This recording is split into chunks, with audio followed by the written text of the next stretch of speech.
అదే RTV app వార్తల్ని క్షణాల్లో చదివే అవకాశం ఉంటుంది. ఒక న్యూస్ పేపర్, ఒక టెలివిజన్ ఛానల్ మీ చేతుల్లో ఎప్పుడూ ఉంటాయి. నిన్న బీజేపీ ప్రభుత్వం పార్లమెంట్లో ప్రవేశపెట్టిన బడ్జెట్ అనేది భారతదేశంలో ఉన్నటువంటి పేద ప్రజల యొక్క నడివిర్చే విధంగా ఈ యొక్క బడ్జెట్ ఉందనేసి ప్రజలందరూ కూడా అనుకుంటున్నారు. కార్పొరేట్కి కొమ్ము కాస్తున్నారు తప్ప నిజంగా భారతదేశంలో ఎంతోమంది నిరుపేదలు ఉన్నారు. 70-80% ఉన్న నిరుపేదలకి లాభం చేకూర్చే విధంగా లేకుండా కార్పొరేట్ కొమ్ము కాసే విధంగా నిర్మలా సీతారామన్ గారు ప్రవేశపెట్టిన బడ్జెట్ని మేము పూర్తిగా ఖండిస్తున్నాం. వారికి ఇది ఆఖరి బడ్జెట్గా మేము అనుకుంటున్నాం. ఇది ఇంకా వారి భవిష్యత్తులో కూడా పార్లమెంట్లో వాళ్ళ ప్రభుత్వం ఏర్పడదు అనే సంకేతాలు ఉండే బడ్జెట్ పెట్టారు.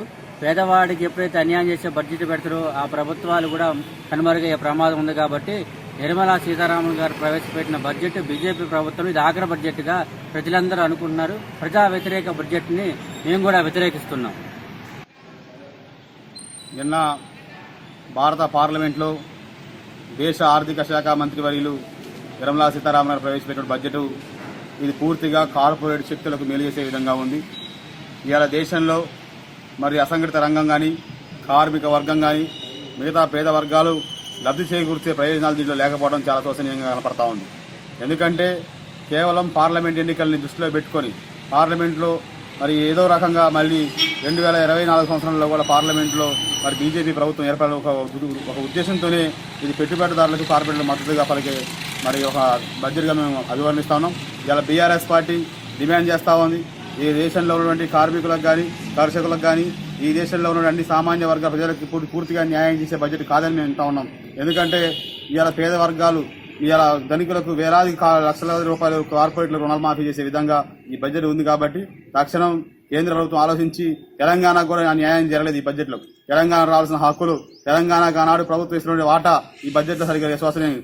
జాతీయ ప్రాజెక్టుగా ఉన్న కాళేశ్వరాన్ని గుర్తించకపోవడంలో కానీ, తెలంగాణలో కాజీపేట రైల్వే కోచ్ కానీ, మిగతా అనేక సమస్యలు, తెలంగాణలో గిరిజన యూనివర్సిటీ, మైనింగ్ యూనివర్సిటీ మీద కేంద్ర ప్రభుత్వం బడ్జెట్లో ఎటువంటి మరి వాళ్ళ బడ్జెట్లో ఆచరణ లేకపోయింది. కాబట్టి ఇది పూర్తిగా తెలంగాణకి అన్యాయం చేసే బడ్జెట్. బీజేపీ కేవలం ఎన్నికల స్ట్రాటజీలో భాగంగా ఈ బడ్జెట్ ప్రవేశపెట్టిందని వ్యతిరేకిస్తూనే బీఆర్ఎస్ పార్టీగా దీన్ని తీవ్రంగా వ్యతిరేకిస్తూ ప్రజలకు న్యాయం చేసే, మధ్యతరగతి జీవులకు, వేతన జీవులకు న్యాయం చేసే బడ్జెట్ రూపొందించాలని ఈ సందర్భంగా మేము డిమాండ్ చేస్తా ఉన్నాము.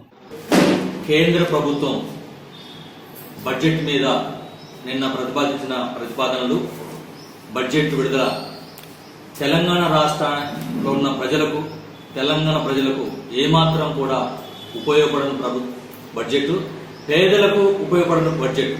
అది కేవలం అనిల్ అంబానీ గారి ఉన్నత వర్గాలకు ఉపయోగపడే బడ్జెట్ తప్ప పేదలకు ఉపయోగపడే బడ్జెట్ కానే కాదు. అట్లానే తెలంగాణను చవితి తల్లి ప్రేమ చూపెట్టిన కేంద్ర ప్రభుత్వం అసలు తెలంగాణకు ₹1 కూడా ఇచ్చిన దాఖలాలు లేవు. రైల్వే బడ్జెట్ అని 5,071 కోట్లు అనే పేపర్ వరకే పరిమితమైన బడ్జెట్ తప్ప ప్రజలకు ఉపయోగపడే బడ్జెట్ కాదని బీఆర్ఎస్ భద్రాచలం మండల కమిటీ తరఫున ఆ బడ్జెట్ ను వ్యతిరేకిస్తున్నాం. మరిన్ని వీడియోస్ కోసం ఛానల్ ని సబ్స్క్రైబ్ చేయండి. లేటెస్ట్ అప్డేట్స్ కోసం వాట్సాప్ ఛానల్ ని ఫాలో చేయండి. అండ్ లింక్ డిస్క్రిప్షన్ లో ఉంది.